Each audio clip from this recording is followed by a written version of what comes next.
video anterior hicimos una introducción al santuario y mencionaba las 7 fiestas. Si no lo has visto todavía, aquí arriba te dejo el link.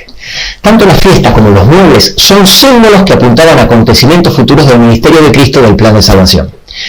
Lo que nos va a revelar este estudio es realmente sorprendente, especialmente todo lo relacionado con los acontecimientos finales representados por los muebles del interior del tabernáculo y las fiestas de otoño. Por eso, se hace crucial que nos familiaricemos con las primeras fiestas, las de primavera. Dios utilizó estas fiestas como ensayos anuales llenos de simbologías proféticas para representar y profetizar lo que ocurriría en la primera venida de Cristo con nuestro Salvador. Por consiguiente, si somos capaces de entender cómo Dios reveló el futuro sobre la primera venida de Cristo con la simbología de las fiestas de primavera, seremos capaces de comprender mucho mejor lo que Dios nos quiere revelar sobre la segunda venida de Cristo con la simbología de las fiestas de otoño. ¿No te parece? ¿Tiene sentido lo que te digo? Por eso, antes de que avancemos con la segunda fiesta, la de los panes sin levadura, será de mucha utilidad que profundicemos en la primera fiesta, la de la Pascua, y de esta forma familiarizarnos un poco mejor de cómo funcionan los símbolos a través de los cuales Dios le revela a sus hijos lo que va a hacer por nuestra salvación. Comenzamos.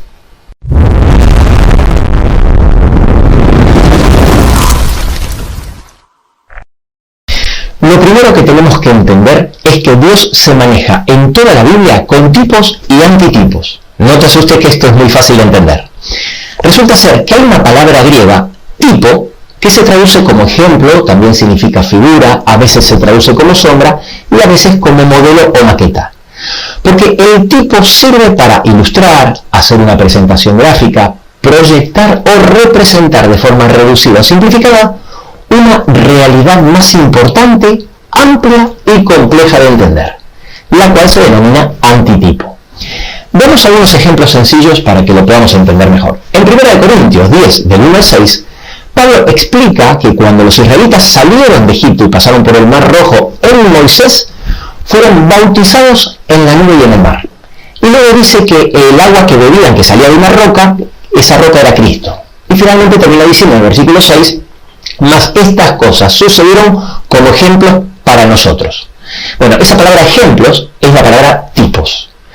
Vemos otro ejemplo en Romanos 5:14, donde dice que Adán era figura, usando la mismísima palabra tipo, del que había de venir, refiriéndose a Cristo.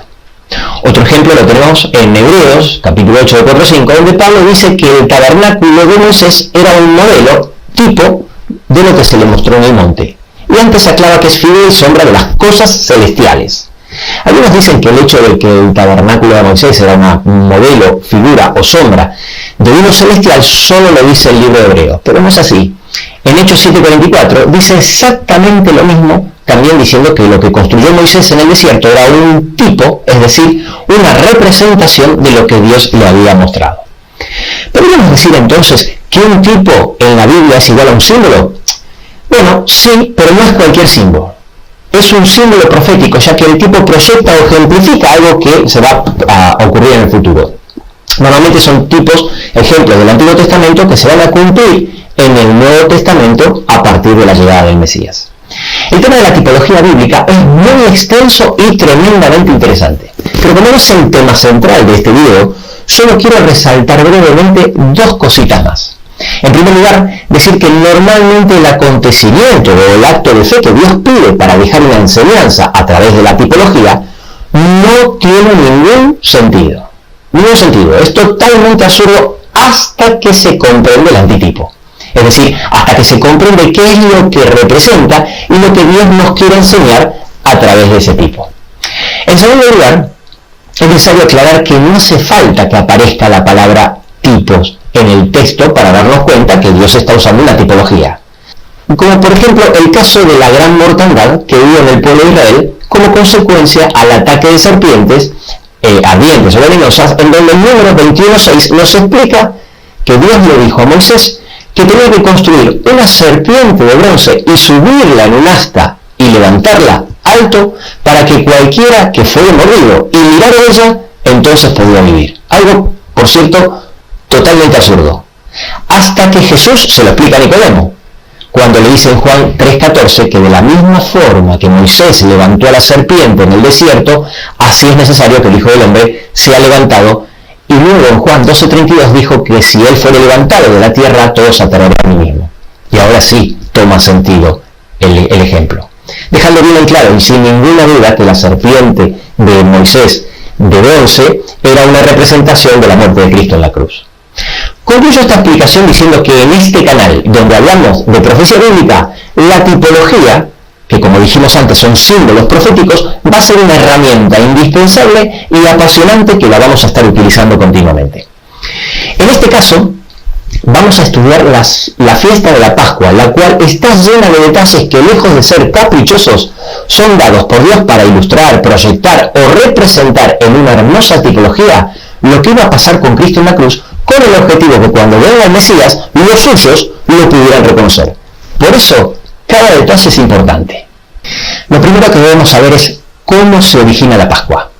El origen de la Pascua es la última plaga de las 10 plagas de Egipto. Después de que Dios enviara 9 plagas que dejaron a Egipto prácticamente destruido para que Faraón deje en libertad al pueblo de Israel que estaba en esclavitud, ante la insistente negativa de Faraón, Dios anuncia a Moisés que enviará una última y devastadora plaga. En Éxodo capítulo 11, versículo 4, Dios explica que morirá todo primogénito en la tierra de Egipto, desde el primogénito de Faraón hasta el primogénito de la sirvienta que estaba detrás del molino, y todo primogénito incluso de las bestias. Y en el versículo 7 dice que por el contrario no le va a pasar nada a los primogénitos israelitas. Sin embargo, no es que los primogénitos israelitas se iban a salvar por el simple hecho de ser israelita, no, en absoluto. Se iban a salvar únicamente si llevaban a cabo el siguiente acto de fe. Debían comer un corderito asado al fuego, pero antes de comerlo, con la sangre del animal debían rociar los 2 postes y el dintel de la casa donde iban a comer. Y luego, en el versículo 11, termina diciendo, es la Pascua de Jehová, porque tal como dice en el versículo 13, las casas donde tengan la sangre del cordero en los postes y el dintel, pasará de largo y no habrá mortandad en esa casa. Ese verbo en hebreo es pesaj, que significa pasar de largo, es la misma palabra que Pascua, y es por eso que Pascua significa pasar de largo. ¿Cómo debía celebrarse la Pascua? El hecho de que la sangre del cordero en el dintel los liberaba de la muerte era una simbología profética de que en el futuro el verdadero Cordero de Dios también derramaría su sangre para salvarnos de la muerte. De esta forma, todo el rito de la Pascua era una tipología de lo que Cristo iba a hacer por nosotros, y por eso cada detalle de la fiesta era importante porque iba a revelar algo sobre Cristo y su sacrificio. El corderito debía ser sin defecto, macho y de 1 año. Precisamente el cordero es la cría de una oveja de 1 año de edad. No se debía quebrarle ningún hueso, debía ser comido completamente, y si sobraba algo, debía quemarse. ¿Cuándo se tenía que celebrar la Pascua? El día 10 de ese mes, el mes de Nisan, ya tenían que tener el cordero. Recuerden que para los judíos el día empezaba con la puesta del sol. Por consiguiente, el día comenzaba con la noche y seguía con la mañana y la tarde. Así que todos hacían los preparativos necesarios hasta el día 9 para conseguir el corderito y asegurarse que el día 10 ya lo tenían guardado como Dios mandaba. Y debían cuidarlo y guardarlo hasta el día 14 de ese mes. Y el sacrificio del cordero se haría ese día 14. ¿Por qué eligió Dios el 14 de Nisan? Porque posiblemente era la noche más esperada del año. Los meses judíos empezaban siempre en luna nueva, y como eran meses lunares, duraban 28 días. Así que siempre, el 14 de cada mes era luna llena. Bueno, el 14 de Nisan era una noche especial porque era la primera luna llena de primavera. Dios escogió la mejor noche, la más iluminada del mes y la más esperada del año para el sacrificio de su Hijo. Así que, de paso, ya sabes por qué la Pascua cada año cae una fecha diferente. Porque es la semana de la primera luna llena de primavera en el hemisferio norte. El texto dice que el sacrificio no debía ser a cualquier hora, sino entre las 2 tardes, es decir, entre las 12 del mediodía y las 6 p.m., aproximadamente a las 3 de la tarde, ya que luego tenían que tener tiempo para preparar el cordero, para asarlo antes de la puesta del sol del día siguiente, que siempre, sí o sí, era reposo o Shabbat, ya que caiga la semana que caiga, era Shabbat porque era el primer día de la fiesta de los panes sin levadura, que comenzaba un día de reposo y terminaba otro día de reposo. Dicho sea de paso, si ese Shabbat coincidía con el sábado de la semana, se le llamaba día de gran solemnidad. Adivinen qué día cayó el día que murió Cristo. Y luego, en la noche, ya en el día 15, era cuando había que comerlo. Hablemos un poco de dónde debería celebrarse la Pascua. En varios lugares de la Biblia, como por ejemplo en Deuteronomio 16:16, Dios había dejado bien claro que 3 veces al año se debía presentar todo varón, es decir, todos los israelitas mayores de 12 años, delante de Jehová para celebrar las fiestas. La primera a la que debían asistir era la fiesta de los panes sin levadura, que incluía la Pascua y las primicias, ya que estaban juntas. Es decir, la Pascua era justo el día anterior al inicio de la semana de los panes sin levadura, y la fiesta de las primicias estaba dentro de la misma. Después tenían que asistir a la fiesta de las semanas, o Pentecostés, que eran 50 días después, y a la fiesta de los tabernáculos o cabañas. Precisamente por ese motivo, en Deuteronomio 16:2 dice que la víctima de la Pascua, bajo ningún concepto, debía sacrificarse en cualquier ciudad, sino en el lugar que Dios escoja. Y para que quede claro, lo vuelvo a repetir en los versículos 5 y 6. El presentarse delante de Jehová significaba ir al lugar donde Dios había escogido, obviamente para que esté su santuario, ya sea primero el tabernáculo de Moisés y luego el templo que lo reemplazó. Después de la conquista de Canaán, fue Silo el lugar donde fue ubicado temporalmente el tabernáculo, y por eso iban allí a congregarse para las fiestas, tal como lo dice Josué 18:1 y 1 de Samuel 1:3. Luego Dios le indica al rey David que debe trasladar el santuario a Jerusalén, y Salomón lo reemplaza con el templo. Y por consiguiente, desde entonces hasta los tiempos de Jesús, las fiestas se celebrarían siempre en Jerusalén. Con el tiempo, aquellos que vivían lejos cumplían el requisito si por lo menos se desplazaban a Jerusalén una vez al año. ¿Cuánta gente celebraba la Pascua en la época de Jesús? Hagamos un poco de historia. Cuando el rey Salomón muere, las 12 tribus de Israel que estaban unidas bajo su reinado se dividen en dos. Al sur quedan las 2 tribus de Judá y Benjamín, junto con la mayoría de los levitas, ya que ahí estaba el templo en Jerusalén, en lo que sería el reino del sur o reino de Judá. Y al norte quedan el resto de las tribus en el reino del norte o reino de Israel propiamente dicho. En el siglo VIII a.C., los asirios llevaron cautivas a las tribus del norte, y estas fueron absorbidas por las naciones receptoras y perdieron su conciencia nacional, como ocurre normalmente con cualquier pueblo conquistado. Pero con el reino del sur, que fueron deportados por los babilónicos en el siglo VI a.C., pasó algo completamente diferente e inaudito. A pesar de encontrarse fuera de su tierra y haber sido dispersados por todas las naciones, mantuvieron su identidad religiosa y como nación, gracias a los líderes religiosos que tuvieron, como los profetas Ezequiel y Daniel, y la esperanza de profecías escritas por Jeremías acerca de la restauración del templo. Si bien muchos judíos volvieron a Israel en la época de la reconstrucción del segundo templo, una gran cantidad se quedó en Babilonia y se siguieron dispersando por todas las naciones de alrededor. Para la época de Jesús, más de 3 millones de judíos se calcula que se encontraban asentados por todo el Imperio Romano e incluso más allá de sus fronteras. El cristianismo no habría crecido tan rápidamente en el mundo si antes no hubiese sido preparado el terreno por los judíos de la diáspora, es decir, los del exilio, ya que en gran medida fueron ellos los que prepararon el camino para la proclamación del cristianismo.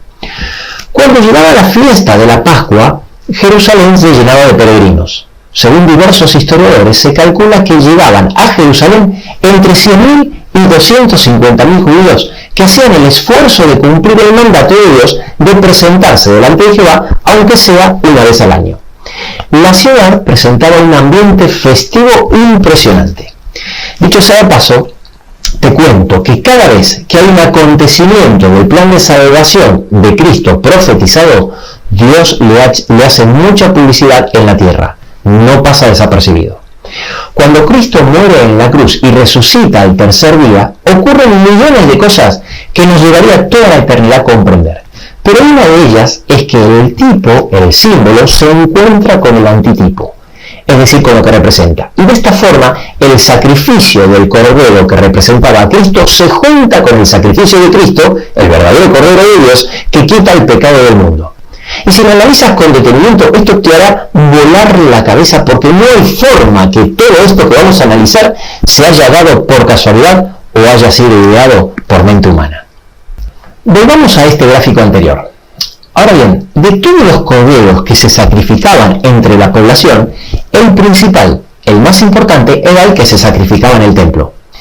La ceremonia era así: como el día 10 el cordero ya tenía que estar elegido y guardado, el sumo sacerdote bajaba el día anterior al lugar donde criaban los animales para el templo con el objetivo de elegir el mejor corderito, el más sano porque debía ser perfecto, y lo llevaba al templo. Ese cordero era subido hasta el templo en una procesión que se realizaba entre medio de un pasillo que formaban los sacerdotes y la multitud que ya estaba en Jerusalén. Era el acontecimiento que daba inicio a los preparativos de la Pascua.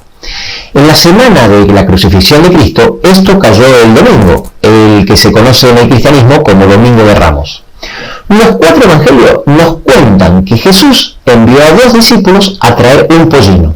En Lucas 19, 29 a 31, explica que les dio instrucciones precisas para que pudieran llevar a cabo el mandado sin errores y traer el pollino correcto, en qué aldea lo iban a encontrar, dónde iba a estar atado, qué les iba a decir el dueño y qué le tenían que responder.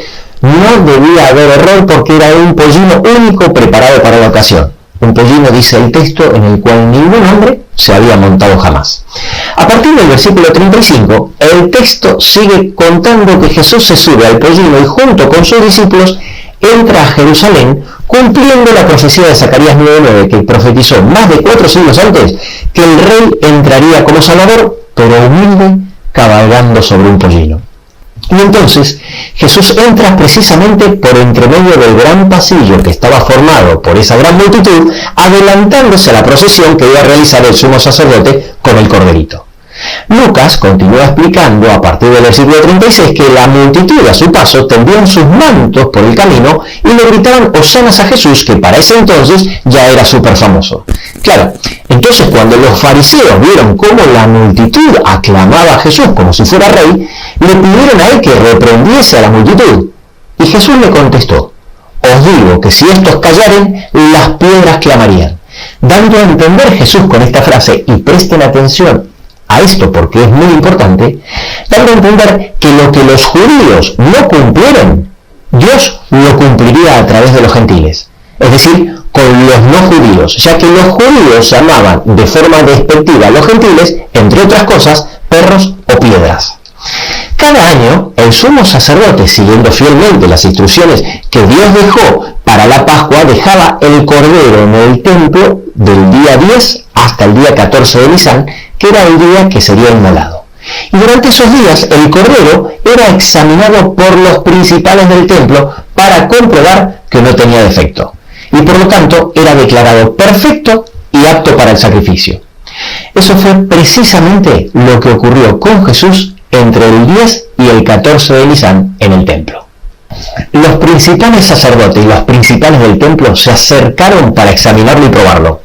Y en Mateo 21, del 23 al 27, le preguntan con qué autoridad hacía estas cosas. Y Jesús le devuelve la respuesta con otra pregunta sobre Juan el Bautista que ellos no se animaron a contestar. Luego se acercaron los fariseos para examinarlo y probarlo. Y en Mateo 22, del 15 al 22, le tienden la trampa preguntándole si es lícito dar tributo al César o no. Y Jesús le contesta la famosa frase: dad al César lo que es del César y a Dios lo que es de Dios. Y los fariseos, oyendo esto, se maravillaron y dejándole se fueron. Luego vinieron los saduceos, que no creen en la resurrección, y lo prueban a Jesús con la historia de los 7 hermanos que van muriendo y se casan todos con la misma viuda. Y le preguntan: en la resurrección, ¿de quién de los 7 ella va a ser mujer? Ya que todos la tuvieron. Y él les da una respuesta que los deja con la boca abierta. Y en el versículo 33 dice que se olvidaban de su doctrina. Hasta que finalmente ya nadie le podía responder palabra. Y tanto Mateo como Marcos y Lucas dicen que ya nadie osaba preguntarle cosa alguna. Pero aún faltaba lo más importante: debía ser declarado perfecto y sin defecto. Jesús es llevado de la presencia de Caifás al pretorio. El pretorio era el lugar donde juzgaba el pretor romano, que en este caso era Pilato. Entonces Pilato tiene que dictar un veredicto. Por eso dice en Mateo 27, 19 que él estaba sentado en el tribunal. El estar sentado significa que estaba juzgando. Y así la mujer le dice que no tenga nada que ver con este justo, porque había tenido un sueño sobre él. Y entonces Pilato tuvo miedo. Por eso, luego en Lucas 19, del 7 al 8, cuando Pilato escucha la verdadera acusación de que Jesús se hizo a sí mismo hijo de Dios, dice que Pilato tuvo más miedo todavía. Y Pilato no una, sino 3 veces lo declaró justo e inocente y sin mancha. En Juan 18:38 y 19:6 Pilato dijo: no hallo delito en él. En Mateo 27:24 dice: inocente soy yo de la sangre de este justo, allá vosotros. Y en Lucas 23:22 por tercera vez dice: pues qué mal ha hecho este, ningún delito digno de muerte he hallado en él. Finalmente se cumplió lo que Jesús dijo, que si no hablaban ellos, iban a hablar las piedras. Y de esta manera, como ellos no querían reconocer que el Cordero era sin defecto, Dios le declaró perfecto, es decir, inocente, a través de un tribunal gentil con más autoridad que el mismo Sanedrín. Aún siendo declarado inocente, es entregado para ser crucificado ese mismo día, el 14 de Nisan, exactamente a la hora que se sacrificaba el Cordero Pascual, cumpliéndose de esta forma todos los detalles que Dios había predicho a través de símbolos, y te aseguro que aquí no los hemos abarcado todos. La simbología es tan rica y tan amplia que tendríamos que hacer 10 videos para abarcarla toda. De la misma forma que Jesús les dio instrucciones precisas a los discípulos para que reconozcan al pollino que debían traer, así dejó instrucciones precisas para que la humanidad pueda reconocer al verdadero y literal Cordero de Dios que quita el pecado del mundo. Instrucciones muy fáciles de identificar, dejadas en forma de tipología y en fiestas y celebraciones rituales que se practican por siglos para que nadie se las olvide. Además de esto, Dios siempre, y recuerda esto por favor, siempre deja señales extras. Cuando Jesús estaba por dar su último respiro en la cruz, en Lucas 23:44, dice que el sol se oscureció. El centurión, viendo esto, dio gloria a Dios y dijo: este hombre era justo. Y todos los que estaban presentes, viendo lo que había acontecido, volvían golpeándose el pecho. En Mateo 27:50 y 51 dice que cuando Jesús entregó el Espíritu, el velo del templo se rasgó en dos de arriba para abajo, la tierra tembló, las rocas se partieron, se abrieron los sepulcros y muchos resucitaron. Todo esto sin mencionar la prueba de la resurrección. Era absolutamente imposible no reconocerlo y no darse cuenta de lo que estaba pasando. Los miembros del Sanedrín y todas las autoridades religiosas judías tenían evidencias de sobra para reconocer a Jesús, pero no quisieron hacerlo porque eso significaba 2 cosas que no estaban dispuestos a hacer. En primer lugar, reconocer que sus enseñanzas no eran correctas y que no reconocieron al enviado de Dios. Y en segundo lugar, terminar con todo el sistema de sacrificios y las ceremonias rituales del templo, que era lo que más poder le daban a ellos sobre la población. Los líderes religiosos, que a veces tienen que hacer política, muchas veces se terminan convirtiendo en políticos disfrazados de religiosos. No es verdad que los judíos no aceptaron el cristianismo. Muchos leyeron las profecías, observaron las evidencias y abrazaron la cruz de Cristo, incluso dentro del Sanedrín, como José de Arimatea y Nicodemo. Pero la gran mayoría decidió seguir a los líderes religiosos que rechazaron a Cristo en vez de mirar la luz de las Escrituras y de las profecías, y se quedaron a oscuras. Hoy la historia se repite dentro de las religiones cristianas. No dejes que te pase lo mismo. Así como Dios dejó abundante información sobre la primera venida de Cristo, dejó aún más sobre su segunda venida.